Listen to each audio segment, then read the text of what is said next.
Bonjour, hello, it's Janice in France. Thank you for joining me, and as I had promised you, I'm going to give a little bit of information on what it would be like to move to France, or you can possibly use this for any other country on a shoestring budget. So we're going to get started in just a minute, but you know I have to ask. If you have not subscribed, would you please do so? Just click below and share for me. It means the world to me. So let's get started.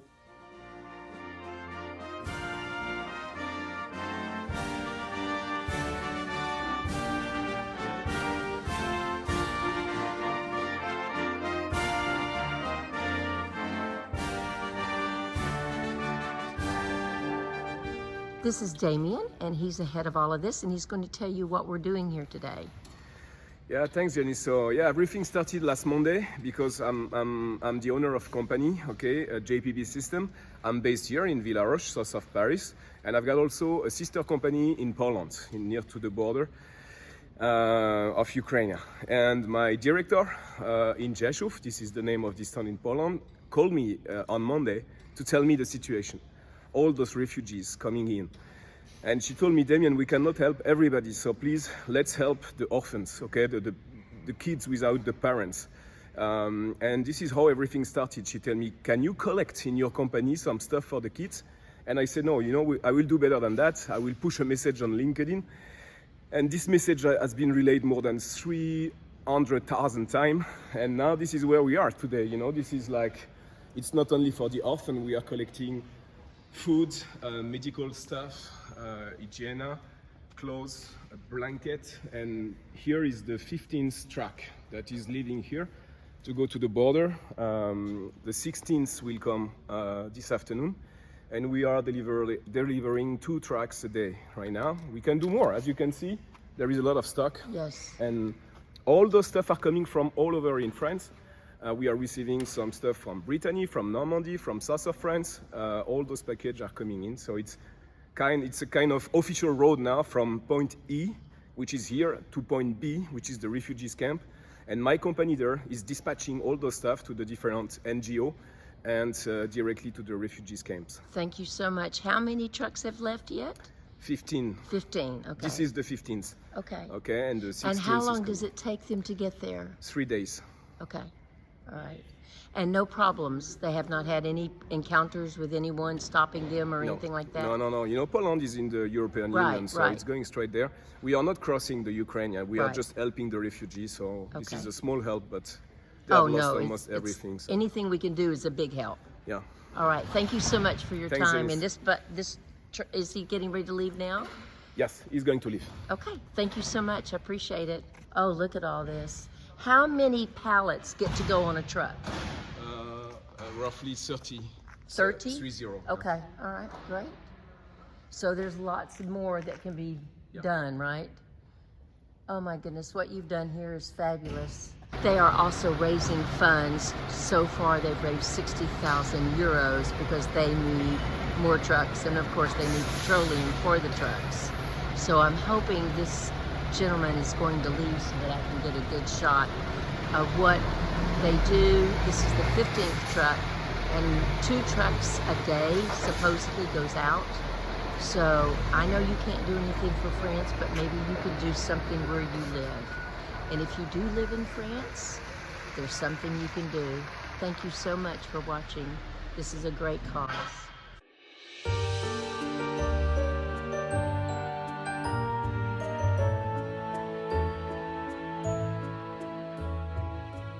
Moving to France or any other country on a shoestring budget. First of all, let me tell you, you're not going to be able to bring grandmother's table that you've had for 20 years. You cannot bring all those heirlooms. You either are going to have to get rid of them or you're going to have to put them in storage. Now, I chose to give some of mine to my daughter, and I chose to give most of mine to Goodwill. Wow. Did Goodwill make out on me coming to France? Because I knew I couldn't afford to bring all those items over here. So I had to leave them there. And I did not want the extra cost of a storage unit either. So I had to give them away or let my daughter have them. Now, if you don't want to come on a shoestring budget, you can bring any darn thing you want to, and it's going to cost you an enormous amount of money. But we're talking about shoestring budgets today. I brought 3 suitcases. I tried very hard to get by with 2, but my shoes wouldn't allow it. I had to have 3. So that was on my shoestring budget. If you're flying with your pets, the best you can do on a shoestring budget is $125 each for them to fly inside with you in the cabin. And each airline is different, but most of them have about the same cost. Shoestring budget, when you get ready for your animals to come over here, you have to get a veterinarian that is approved by the USDA, because after the veterinarian gets through giving the rabies shot and the 15-digit microchip, they have to send all that paperwork out to the USDA, and they decide whether or not you can take your animal.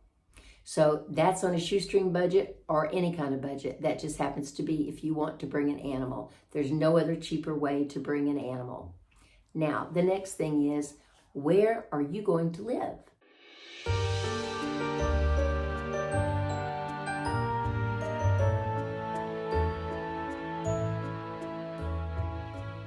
I would always suggest that if you're going to move to any country, go there beforehand. Take at least 2 weeks. Now, if you're with a partner, it might be even easier because you guys can kind of talk it out, pros and cons. But if you're going by yourself, it's going to have to be something that when you get off that train or the bus or however you get into that town, that it just speaks to you. Fontainebleau spoke to me immediately. I remember getting off the train and I got on a little bus to bring me into town, and I saw that carousel and I saw those cobbled streets, and I just fell in love. And I stayed here for about 6 days, and I went all over town, and I knew this is where I wanted to be. Next, shoestring budget. You're not going to be able to live in Paris. Well, let me go back on that. You can live in Paris, but you're going to have an apartment about the size of a shoebox, unless you come over here with a partner and you have a little bit more money to spare when you have a partner, and you can probably live in a 1-bedroom, maybe about 600 square feet, maybe. And if Paris is that important to you, even on a shoestring budget, you can do it, but you're going to have to give up some items such as space. The next thing I would like to talk to you about is this. When you go to a place, I think the first thing you need to consider is rent. What is the maximum that you can pay for rent? Rent is the most important factor, or was the most important factor to me. I started scouring all the Airbnbs. They have long-term Airbnbs. And I knew I needed to at least try an Airbnb, at least to get my foot in the door. And I had all kinds of different Airbnbs that I saw that I loved, that were so cute. But prior to me making this decision in May of 2021, I had had a meniscus repaired in my knee, and I knew that I could not go up and down 3 flights of stairs 4 to 5 times a day, because I have a senior dog, and my little senior dog needs to go outside at least 5 times a day. And I knew I couldn't do it, because not only did I not want to tempt fate with my knee, I don't want to have knee surgery anytime sooner than I have to. So that was a big priority of mine. It may not be with you, so you may be able to get an apartment on the 4th floor or the 3rd floor and get it a little bit cheaper, because I guarantee you one on the bottom floor is going to be more expensive.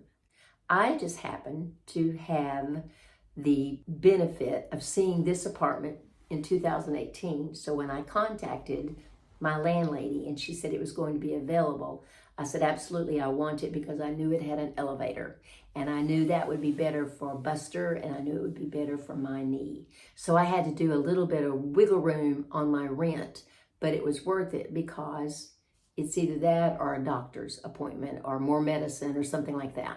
So I decided I had to make that allowance. And you may have to do that too. Another way, if you want to live out in the country and you want to spend only about 800 US dollars a month on rent, and you can get some nice places depending on where you move to, but you also, it depends on what you want. Do you want a studio apartment? That means the bedroom is right in the living room. There's nothing wrong with that, but that's moving on a shoestring budget. Or do you want a one-bedroom apartment, but you need it to be by the ocean? You're going to pay more for that, a lot more for that. Do you want to live in that stone house, that French little villa feel? Then you start looking for it. It may be a little bit more expensive. It may be less expensive. I wanted to live in one of those too, but unfortunately, the necessity of me being able to walk to a doctor's office or going to my dentist office or getting to the veterinarian, that was a little bit more important to me than living in that stone farmhouse. But you know what? There's always next year. You never know. But we're talking shoestring budget. Make sure you know what your budget is. Now, you can live in a beautiful house outside of a main town for about 750 euros. Remember to always have a converter around because it isn't 750 US dollars. It's about probably 820 US dollars. So don't make that mistake of thinking, oh my God, it's only 750. No, it's a little bit more than that. But you can live outside of a big town. Now, you may have to ride the bus, or you may have to walk into town to get your groceries, or you may have to take an Uber into a larger town to get your groceries or go to a doctor. But if that is your preference and if that is your budget, then that's what you can do. Because remember, we're leaving the States on a shoestring budget. We're not leaving with a lot of money. You have to find that one place that's going to make you say, yes, I want to move here. I want to be here all the time.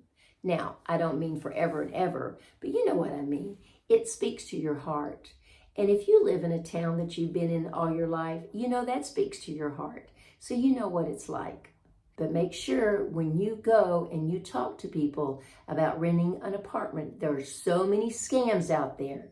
You want to make sure that it is something that you are not going to get scammed and pay somebody a deposit for someone that doesn't even have the apartment.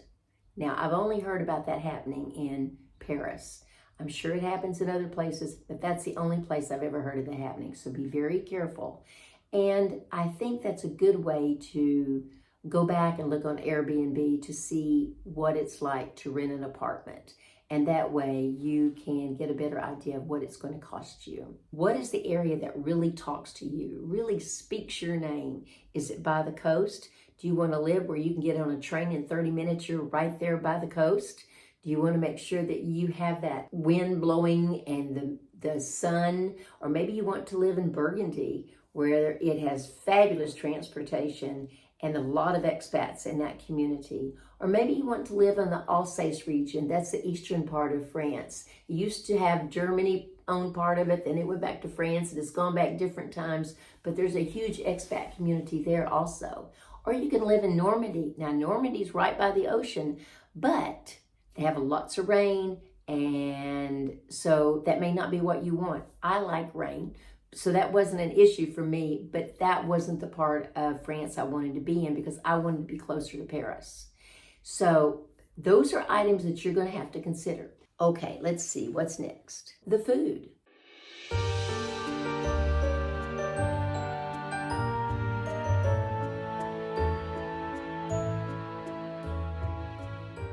The food seems to be a little bit more expensive in some ways and a little bit less expensive in others. If you drink wine, it's cheaper than bottled water. If you don't drink wine and you drink bottled water, you might want to get a filter at home and drink the water from the tap and just have your own water bottle. And not only that, I did find out recently that France has a lot of calcium in their water, so it really is better for you to get a filter. So let's see, what else? Also, the way to travel around here is by train.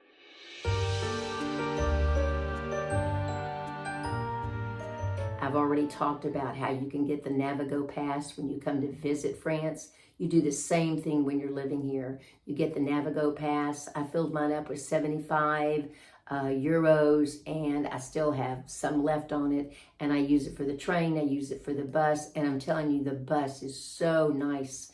They're very nice buses, and you can get around anywhere. So if you're thinking that a bus is not really your thing, it really wasn't my thing either, because all that I can remember are the city buses, and they're not always very clean.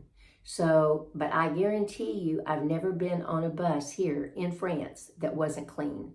So now if you get on one that isn't, don't say, Janice, you lied to me. No, I'm just telling you from my point of view, I've never been on a bus that's dirty. So the trains and the buses, they always keep very clean. And you can use a bus for about €2. That's maybe $3.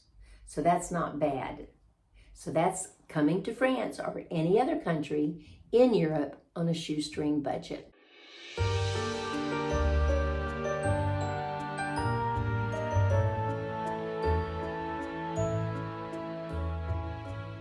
Now, when you start your journey and you need to get the paperwork completed to get your visa, it is called the vfs.com.fr, as in France, and you can use it for other countries also. They are a contract company that does all of the paperwork for France. It's not like you can go to the French consulate anymore to get something like that done. Now you have to go through this company, and there's a lot of paperwork. It is very daunting and it's very stressful, but it isn't anything that can't be done. You need to be very, very organized. I started out being organized like always, ended up being very chaotic, but I still got it done. And those are items that you can't change the money. It costs probably about $2.50, and then when you get there, they're going to charge you to pay for UPS to send back your documentation. And if you go on some forums on Facebook of people that already live in France, and people say, well, I did this in LA and I did this in Atlanta, every city does it a little bit different. But I would think the paperwork would probably cost you anywhere from $2.50 to $2.75. So let's go over what we've talked about. Moving to France on a shoestring budget. Shoestring budget means you've got to give up some items that maybe meant a lot to you, and you're going to have to put them in storage, or you're going to have to get rid of them, or maybe just give them to family members to hold on to you until you return, or maybe just give them away to family members. Number two, if you're bringing over animals, there's no shoestring budget for that. There's like $250 per animal to get them okayed by the vet, and also $125 for each of them if they're traveling with you in the cabin. I would say though, if you're traveling with pets, don't take a flight that you have to stop over. Just take one that goes straight through. And I think that's just better for you and for the animals. So getting here is on a shoestring budget. Depends on what you want. What are you willing to say no to, and what are you willing to say yes to? So let's go over this. You can't live in Paris if you're on a shoestring budget. You can live outside of a larger city for less. We talked about the train. That's the best way with buses to get around town. Get you a Navigo pass. You won't go wrong. You can use the bus and the train to your advantage. Taking a bus is like €2, maybe $2.80, maybe $3 in US dollars. Very cheap. And the buses are very nice and very clean. The trains are very nice and very clean. Make sure that you know where you want to live. Check out that weather. Is the weather really important to you? The weather was important to me because I didn't want to live in Florida weather. I didn't want to live in a coastal town near the ocean that got to be 103 degrees in the summer. That wasn't what I wanted. So I knew I wanted to move where the weather was similar to where I was living in Georgia. Do you want to live in a 2-bedroom apartment, or do you want to live in a studio? Do you want to live in a 1-bedroom apartment? You're going to have to give up some things just to be able to move. It isn't as easy as just coming here and saying, voila, I'm here, I'm going to live here. You have to make some real serious choices. And remember, about the items that you can't bring with you. If you are one of those people that you're not going to part with those items and you just don't think you can do it and you're not going to put them in storage and you're not going to give them to relatives, then you need to stay at home, because on a shoestring budget, you can't do it. Now, if you're not on a shoestring budget and you have about $10,000 to send over grandmother's dining room table and some furniture and items like that, go for it. Absolutely go for it. I don't want you to do without grandmother's table if you have the money. And so therefore, there are things that you can do on a shoestring budget. So, if we're bringing over animals, we're already getting the budget quite a bit up there. And then I'm sure if you rent a place, they're going to want a deposit. Also, if you rent a place with an animal, they may ask for a pet deposit. I don't know, but those are things you need to take in consideration. That's why I say you should at least start a year ahead of time. The only reason I started as early as I did is I already knew the place I wanted to move to. And then when I found out that I could get this apartment that I'd already seen, it really just sealed the deal. And yes, I had to pay a pet deposit, but I absolutely understand that. I have a cat. They weren't so concerned about my dog, but they were concerned about my cat. And you know what? You have to appreciate people, because this is their home.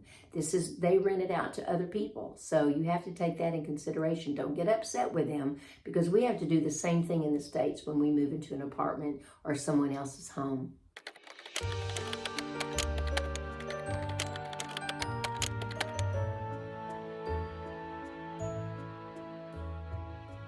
If you have any other questions or items that you don't think I covered, please let me know. You can always leave it in the comments below. But I'm just saying, I think you need to make a trip out to France, cover the south, cover the east, cover the west, go by train. You can do it. You can absolutely rest when you get back home, but figure out where you want to live. You can't just plop down, and then I don't think you would be very satisfied if you just said, okay, I'm going to move there. But if you want to, you go for it. Who am I to say you can't be an adventurous? Thank you so much. I appreciate you joining me. And as always, Janice in France will have the next video out soon. Bye.